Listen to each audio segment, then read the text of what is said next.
إن الحمد لله تعالى نحمده ونستعينه ونستغفره ونعوذ بالله من شرور أنفسنا ومن سيئات أعمالنا ومن يهده الله فلا مضل له ومن يضلل فلا هادي له وأشهد أن لا إله إلا الله وحده لا شريك له وأشهد أن محمدا عبده ورسوله يا أيها الذين آمنوا اتقوا الله حق تقاته ولا تموتن إلا وأنتم مسلمون. Indeed, all praise is due to Allah. We praise Him. We seek refuge with Allah from the evil in our soul and from our sinful deeds. Those who are guided by Allah, no one can misguide them. Those who are not guided by Allah, there is no guide for them. I bear witness that there is no deity, there is no God worthy of worship except Allah subhanahu wa ta'ala, and Muhammad sallallahu alayhi wa sallam is His servant and messenger. O you who believe, revere Allah as He should be revered, and die not except as Muslims. Amma ba'd. I'd like to welcome you to ISLM, the Islamic Society of Leading American Muslims, an organization established to do da'wah and to nurture and empower those who come this way. And also anyone who regards themselves as a Muslim American or an American Muslim, meaning you live here, this is your home, and you want to grow. We have a policy here that you cannot be criticized here. We're not up for that. We're here to love you, to nurture you, and to empower you in a loving and kind way. So if anyone ever criticizes you here, just let me know and I'll beat them up in the parking. All right, and that gets old, but anyway, I just want you to know the policy. All right. On the 29th of March, we'll have our potluck, and please respond to the invitation. If you did not get an invitation and you don't know about it, please speak to Maysoon, who is in the aqua in the corner back here with her hand up. You guys can send me a text and I'll invite you. All right, and so please do that.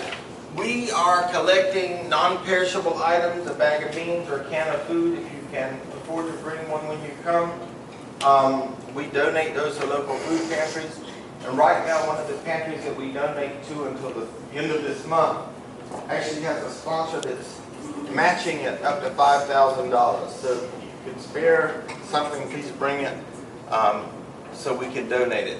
Also, we collect unbroken cell phones. If you have a cell phone on top of your refrigerator, in a bowl, or under your bed, or in the bottom drawer of your dresser, anywhere that collects dust and you're not using the phone, please give it to us and we can turn that phone, convert it into a phone that helps victims of domestic violence. Also, we are collecting empty ink cartridges and toners to just help raise money for our organization. Now, at this point, we've had the busiest year of da'wah that we've ever had since we started in 2007. Already, we have given away over 200 Qurans this year already. Alhamdulillah. So every time we put money in that box when it goes by, you're helping us do da'wah. Speaking colleges, churches, synagogues, universities, private schools, public schools, law enforcement, anywhere we can. And speaking of that, I need to talk to you, Cynthia, about the Arab Festival, because we haven't had a chance to get it up on that bandwagon. Yeah, they changed it. Yeah. So that's why I now knew I could want to make sure I do that. Kathy Deal had surgery again on her back. I think I mentioned this last week. Yeah. And they had to cement her vertebrae together. She cannot stand to cook. So if anybody would like to volunteer to cook for her, or bring a meal for the ones that don't. Just bring a meal for her. We would appreciate that. We're trying to help her out as much as possible. As you know, she has Kaylin and Aries. Where is Kaylin? Right there. Oh, yeah, over there. And so she's a grandmother with 2 young kids. And so if you can help coordinate it with Maysoon, right, Maysoon? No, actually, I left her number up there because we didn't want to post her address to the group so we don't blast it to everyone. Okay. But if you can bring her anything, just call her. In case anybody doubles up, she has freezer space. If you can't reach Kathy, just call Naran. Yeah, I stay close to her, so if they want to drop it at my place, I'll take it to her place. Alhamdulillah. And Dr. Sadia, who's not been in the class for a couple of weeks, has been in Pakistan. Her father passed away this morning, so please make dua for her and the family and for his soul. Group emails and invites, please send your information to Mason at 407-288-6931. And at 1 o'clock after this class, those of you who are interested in learning Arabic, females only, Sister Fatima will be teaching upstairs in the Hifz classroom. So if you would like to work on your Arabic, 1 o'clock after this class. Great. I think I made all the announcements. I do want to sign around a sign-up sheet. Now, I really have a little bit of a problem with this, but this is for people who are just studying Islam for reverts. We have been talking to the community about making special efforts to entertain people who are studying Islam or people who have reverted to Islam. So 2 weeks from today, there's a picnic specifically for that population. So I hate to say this, but it's not open to anybody but people inclined to Islam and maybe their friend, if someone's doing dawah to them. But we do need to send this sheet around. Yes. And non-Muslims. If you're working with someone who's inclined or interested in Islam, it's for non-Muslims and reverts. Where is the picnic? It's going to be at Turkey Lake. Park? Yes. Oh, that's great. But it's only for reverts. Can you bring your spouse? You can't bring your spouse. Oh, Yes. absolutely. Yeah. So I am included in that. I'm sorry, you're not included. That's why I don't like this thing.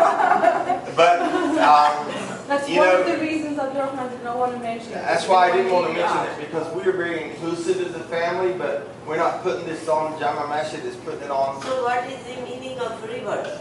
someone who was not born a Muslim, according to, just look at the context. We know we were all born in submission to Allah, but someone who was not born into a Muslim family and they became some, like I'm a revert.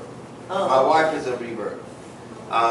And Sister Sharon is a revert. And yes, Amanda's a revert. I thought they called Sister Trish is a revert. we call it And Nishma's a revert. And Siti's a revert. Yeah. So, yeah. I thought we call them people who become Muslim, we call them convert.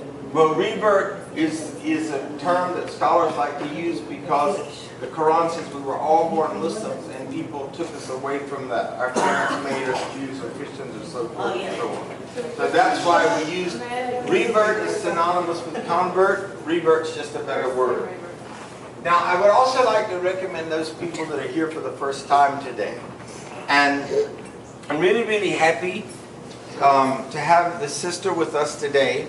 About probably 15 years ago, when Naran and I were in North Carolina, we received a call from an Episcopal church, and they said, we are going to sponsor some Bosnian families as political refugees to the United States of America.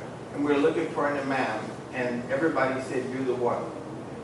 So we had the blessing to go and minister to Bosnians in a Lutheran church. Because they wanted them to practice their religion. And they took all the artifacts out of the room and made a neutral room for us to have Juma in, and we went for 6 months. And so, would you introduce yourself? Do you feel comfortable? My name's Isla. I'm from Bosnia, and this is my first time. Yes. Isla, we're very happy, and we hope that you'll become a permanent member of our family, okay? Anybody else here for the first time? And we will probably have 50 people here by... Yes, and mom and dad. Well, His sister. Mommy's been here before, but yes, please. Would you introduce yourself? And Yaz's grandmother. MashaAllah, we're so happy to have you. Alhamdulillah. Would you like to introduce yourself? Bana. Her name is Bana, and she's Yaz's sister. Bana, The one Yaz's and sister. Alhamdulillah. So we have to give you the gold star today, Yazan. We're bringing the most people to the class. Your whole family, mashallah, alhamdulillah. Did I leave anybody out? His dad? Yes, and his father is here for the first time in the class, right? Yes. Welcome, brother. Welcome. Alhamdulillah. Okay. Alhamdulillah. Okay, I think I mentioned everything. Alhamdulillah. Yes. Safa? Yes, Safa. Well, now I was going to ask you to introduce yourself. How did you learn about the class? Very good. Alhamdulillah. We're very happy to have you. You'll join our family as well. Okay. Would anybody like to share anything that we talked about last week? Anybody? Anything that stuck out for you? About the hypocrite. Yes, we did talk about the hypocrite. Mosquitoes. And we talked about mosquitoes. Yes. We talked about idol worshippers. When they refer to the rocks in the Quran, they're actually talking about the idols. Very Surah good. Al-Baqarah. Very good. We talked about fasik and fasikun, And what did it mean? that to go outside or stray beyond the limit. Okay, and we're going to talk more about that today as well. Very good. So, what was really interesting was Maysoon last week asked this question about the mosquito and the gnat, and it actually was amazing because she made the point of exactly why Allah subhanahu wa ta'ala used these parables in the Holy Quran, because it is something that relates to us. And so when I told Maysoon that every time a fly pitches it vomits, she got a graphic understanding of what the Quran is talking about.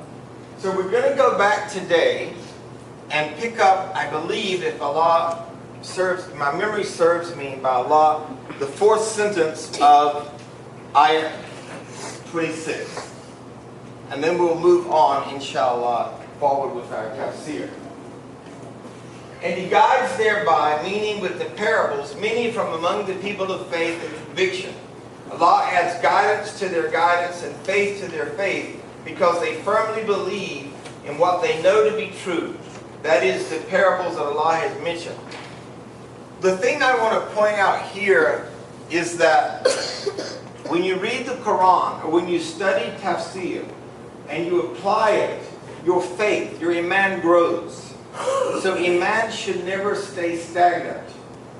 The idea is that you should always be moving Islamically in a positive direction, in a more pure direction, in a way of purification.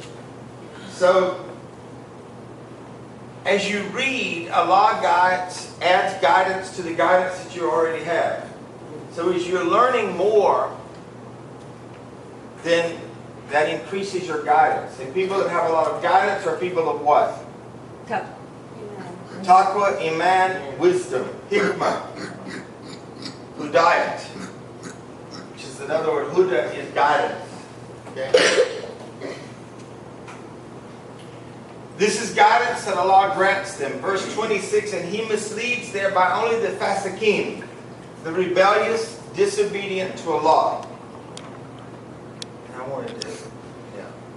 Now, I wanted to talk a minute about this because a fasik in Arabic is also a small, corrupt animal. And I'm going to talk about what that means. And I think this will help you understand the definition and enlighten you a little bit about the word fasik and what derives from that word. The Arabs say that the date has fasikat when it comes out of its skin. And they call the mouse a fuwasika. And I think the street word for mouse is far. Am I right? Okay. Because it leaves its den to cause mischief. Now, in case you don't know, many house fires in old houses before they started wrapping the wiring in a better encasement, rats would bite into the electric wires and cause houses to be burned out. Anybody know that? One of the leading causes of fires in old houses built before in the 50s. Anything before the 50s had that kind of wiring. And they would have a house fire, electrical fire they would call it. The two Sahihs recorded Aisha saying that the Messenger of Allah said 5 animals are fawasik, and they must be killed during ihram. and otherwise the crow, the kite bird, the scorpion, the mouse, and a rabid dog. These are 5 mischievous animals. They cause problems. They create a trial. So a rabid dog is a big problem. Okay? A scorpion is a big problem. And those of you who lived in the desert know that many of the scorpion bites can be deadly because of the neurotoxins in the scorpion. So the crow, a kite bird is different than a crow. Yeah, it's just a kind of bird, yes, that can be killed even if you're in a haram. So, Fasik, and I thought I would, I hope this is, I don't know if this is safe, so I better not do that. It's right beside the coffee cup of the...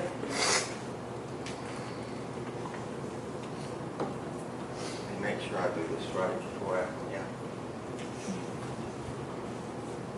Is that right? Yeah, that's right. No, that's right. Cough. Fasik, okay. Now, Fasik also has some other meanings that I want to share with you in case you hear it in a different context. It refers to someone who violates Islamic law, and also someone who's an unreliable witness. So when you read about people who have been caught lying continuously or swearing by oaths and then they were not true, then they are referred to as fasik. And if we were living according to the laws of Islam, those people would not be allowed to testify in a court because they are fasik. They're not reliable. Okay?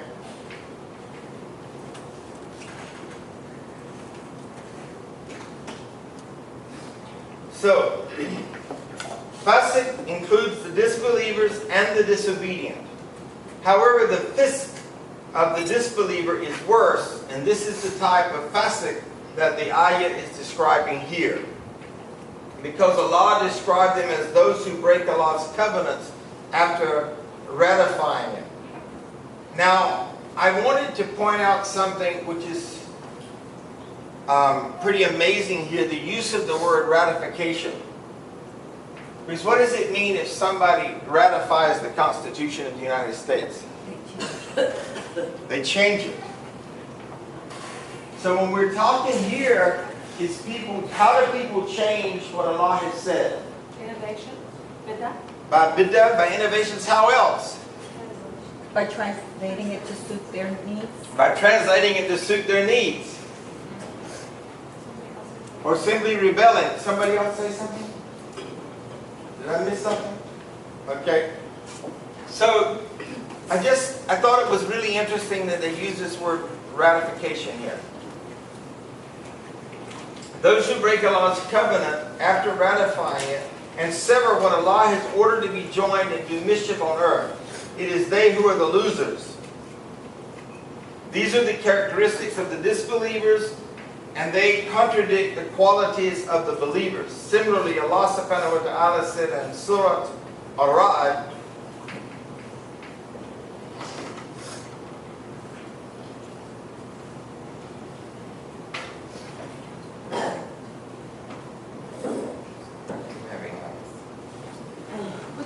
Would that fit into the same category as the people like we make halal what is haram and Yes. haram what is halal? Yes, absolutely. That's a form of disbelief. Remember when we looked at the 8 different words for kuffar? Yes. The 8 different definitions? So these all are parts of that. And it goes back to, remember a couple of weeks ago when we said there are 5 million words in the Arabic language. Is that right, brother? Yeah, 5 million words in the Arabic language. You can see the depth of the words here. And if you speak to a really good Arabist, I think that's the right word, who knows the Fusaha Arabic and the Arab, the grammar of the Arabic, they can explain every single word and its implicit differences. It's quite amazing to listen to scholars of that level talk about how one is different from the other. Yes. Saudi Arabia is the Quran Arabic. Is the Saudi Arabic is Yes. the Quran Arabic. Well, they actually say that most Fusaha Arabic comes from the Bedouins, which is Saudi Arabia, yes. But the Bedouins actually speak apparently the most Fusaha, according to my understanding. Okay. So in verse 27, it says, those who break Allah's covenant after ratifying it and sever what Allah has ordered to be joined and do mischief on earth, it is they who are the losers. These are the characteristics of the disbelievers, and they contradict the qualities of the believers. So what is the contradiction here? They break the covenant by changing it, and they say things like, well, I know the Quran says this, but isn't that ratifying the Quran? Doubting. Yeah, doubt. Remember we talked about doubt? Doubt. Yeah, doubt takes you into disbelief. Yeah. And it's very dangerous to say, I don't know if I really believe that or not. I sort of doubt that. It would be better to say, I don't understand that. Allah knows best. Right. But it's very dangerous when you enter into an area and you start saying, I don't believe something Allah said, because you're actually contradicting your articles of faith. There is nothing like a but. There's nothing like a... We should not use but when That's we right. read the Quran. That's right. It's better to doubt your doubts. Better to doubt your doubts, yes. Yeah. Yeah. The best thing is not to have any doubt. Just to trust Allah. And that's what Iman is about. Remember, that's why we need faith. Because we don't know stuff. We don't have any proofs except Allah's proofs. And that's why we call it Iman. That's why it is faith. Because we are accepting it straight from Allah and His Messenger. I might need a bottle of water, I think.